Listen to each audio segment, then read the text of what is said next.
Good morning students, my name is Deepa Gar, your science subject teacher. Student science में हमारा chapter 7 चल रहा था मौसम जलवायु तथा जलवायु के अनुरूप जंतुओं द्वारा अनुकूलन। इस चैप्टर का पार्ट 1 हम पहले भी स्टडी कर चुके हैं, जिसमें हमने सीखा था कि मौसम क्या है, मौसम के बारे में विभिन्न तरह की जानकारी भी हमने ली थी। तो किसी स्थान पर तापमान, आर्द्रता, वर्षा, पवन वेग आदि के संदर्भ में वायुमंडल की दिन प्रतिदिन की स्थिति उस स्थान का मौसम कहलाती है। आप सभी को मौसम के बारे में अच्छे समझ में आ गया। और मौसम का अच्छे ध्यान रखना है कि मौसम सामान्यतः किन्हीं 2 दिन या सप्ताह दर सप्ताह तक समान नहीं रहता है, क्योंकि दिन का अधिकतम तापमान दोपहर के समय में होता है, जबकि न्यूनतम तापमान हमेशा सुबह के समय में होता है। तो पूरे साल सूर्योदय और सूर्यास्त का समय भी परिवर्तित होता रहता है। तो चलिए स्टूडेंट आगे चलते हैं। आज के इस चैप्टर में हमारा पॉइंट है 7.2 जलवायु। अब जलवायु किसे कहते हैं? जो मौसम विज्ञानी प्रतिदिन मौसम संबंधी आंकड़ों को रिकॉर्ड करते हैं। पिछले अनेक दशकों के मौसम के रिकॉर्ड सुरक्षित रखे गए हैं। इनमें हमें किसी स्थान के मौसम के पैटर्न का निर्धारण करने में सहायता मिलती है। अब जलवायु क्या है? किसी स्थान के मौसम की लंबी अवधि जैसे 25 ईयर्स में एकत्रित आंकड़ों के आधार पर बना मौसम का पैटर्न उस स्थान की जलवायु कहलाता है। जिस तरह आपको मौसम समझना है, इस तरह से आपको जलवायु को भी अच्छे से समझना है और हमेशा के लिए हमें ध्यान में रखना है। अब इसके बाद किसी स्थान का तापमान अधिकांश उस समय रहता है तो हम कहते हैं कि उस स्थान की जलवायु गर्म है। यदि इसके अतिरिक्त उस स्थान पर अधिकांश दिनों में भारी वर्षा होती है तो हम कह सकते हैं कि उस स्थान की जलवायु गर्म और आर्द्र है। जैसा कि आप देख सकते हैं चैप्टर सारणी 7.2 और 7.3 में जनवरी में दैनिक न्यूनतम हमारा 2.3, दैनिक अधिकतम हुआ हमारा 4.7 और कुल वर्षा हुई है 57 में।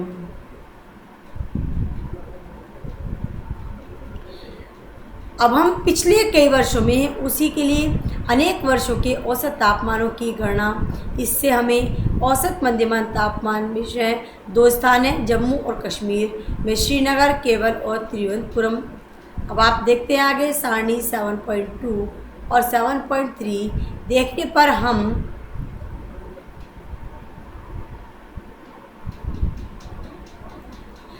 पर हम केरल के औसत तापमान में देख सकते हैं कि केरल और कश्मीर की तुलना में बहुत गर्म और जिसमें वर्षा के कुछ भाग में मध्यम और आर्द्र जलवायु होती है। इसी तरह से आंकड़े भारत के पश्चिमी जैसे राजस्थान के लिए वर्ष के अधिकतम औसत तापमान को उच्च दिखाते हैं, लेकिन सीधे में जो सिर्फ कुछ माह के लिए होती है, लेकिन सर्दियों में जो सिर्फ कुछ माह के लिए होती है वह तापमान काफ़ी कम हो जाता है। इस क्षेत्र में बहुत कम वर्षा होती है। ये किसी मरुस्थलीय जलवायु के लक्षण होते हैं। यहाँ जलवायु गर्म और शुष्क होती है। उत्तर पूर्वी भारत में वर्ष के अधिकांश भाग में वर्षा होती है, इसलिए हम यह कह सकते हैं कि उत्तर पूर्व की जलवायु आर्द्र होती है। नेक्स्ट पॉइंट आता है हमारा 7.3 जलवायु और अनुकूलन। अब क्या है हमारा ये जलवायु और अनुकूलन? जिस तरह से हमें मौसम के बारे में, जलवायु के बारे में अच्छे से पता चला, इस तरह से हम जानना चाहेंगे कि ये अनुकूलन क्या होता है।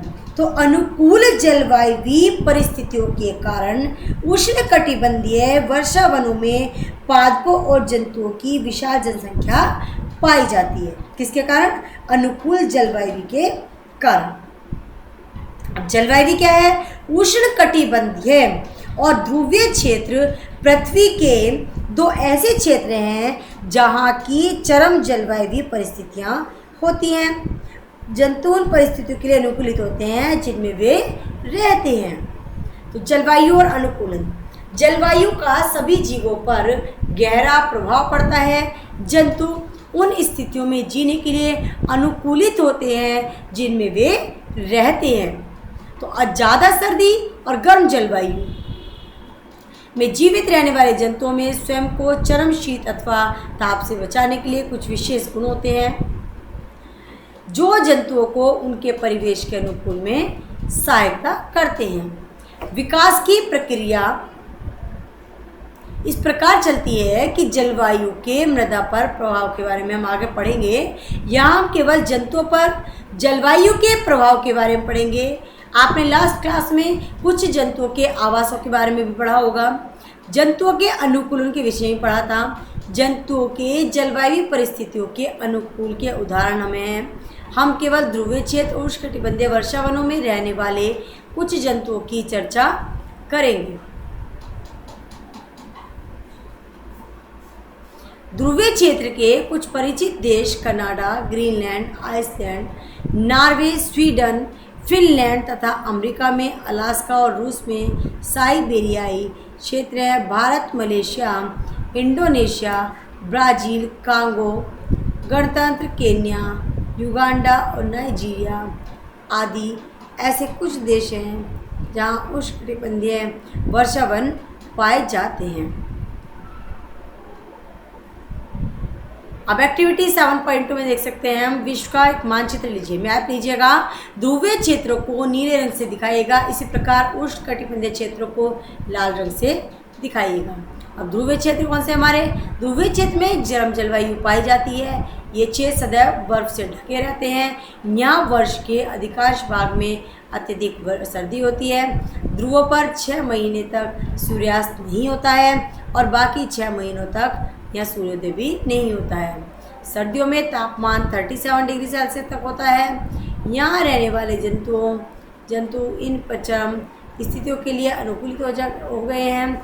आइए हम ध्रुवीय भालू, पोलर बियर और पेंगुइन के उदाहरण जानने का प्रयास करें कि वे किस प्रकार की जलवायु के लिए अनुकूलित होते हैं। ध्रुवीय भालू के सारे शरीर पर सफ़ेद बाल होते हैं जिससे वह बर्फ की सफ़ेद पृष्ठभूमि में आसानी से दिखाई देते हैं। इससे उन्हें अपने परभक्षियों के बचाव में भी हेल्प मिलती है। साथ ही उन्हें अपने शिकार को पकड़ने में भी सहायता मिलती है। इन्हें चरम शीत से बचाने के लिए इनमें बालों की 2 मोटी परतें होती हैं। इनके त्वचा के नीचे वसा की एक परत होती है।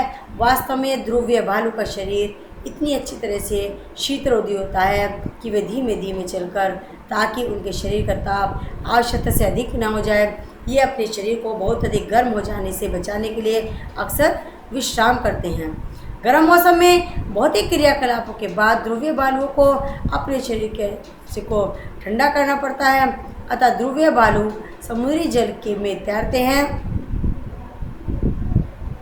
ये अच्छे तैराक होते हैं। इनके पंजे चौड़े और छोटे और बड़े होते हैं। ये न केवल अच्छी तरह से तैरने में ही इनकी सहायता करते हैं